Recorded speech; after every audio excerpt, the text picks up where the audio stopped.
sisirkan hắn leo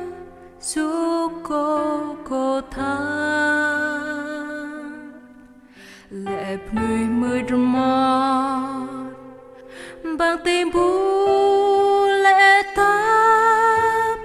bùm Giêsu ti lệ cướp triệt mây bằng cái đèn bằng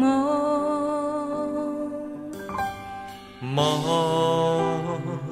do Giêsu vai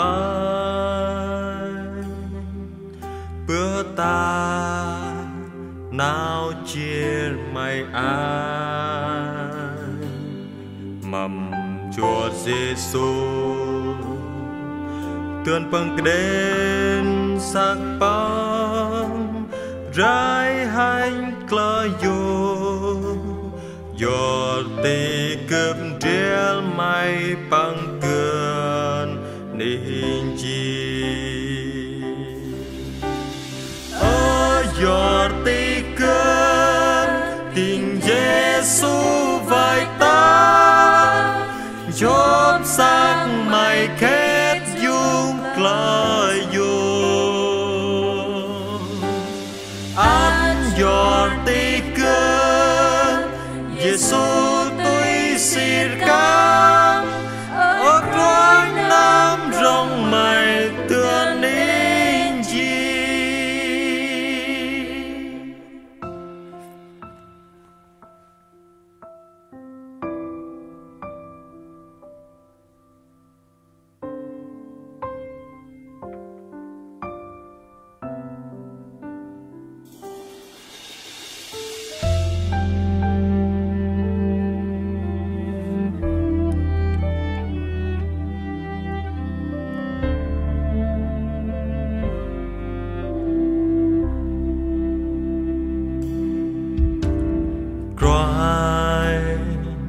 Pria tôi sirkan hắn lẽ yêu cô tha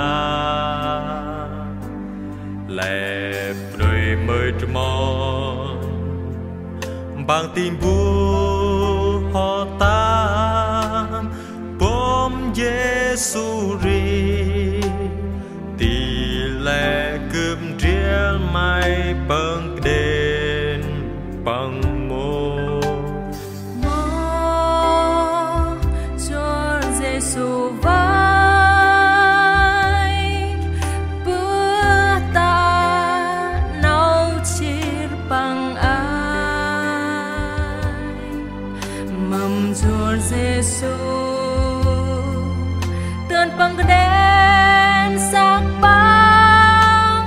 rải hai cờ dục chuột tì cướp triệt mây bằng cơn nên chi ôi giọt tì cướp tình Giêsu vai ta chốt sang mây kết dung lời yo át giọt tì cướp Giêsu tôi sirkan ở quanh nam rong mây tựa nín chi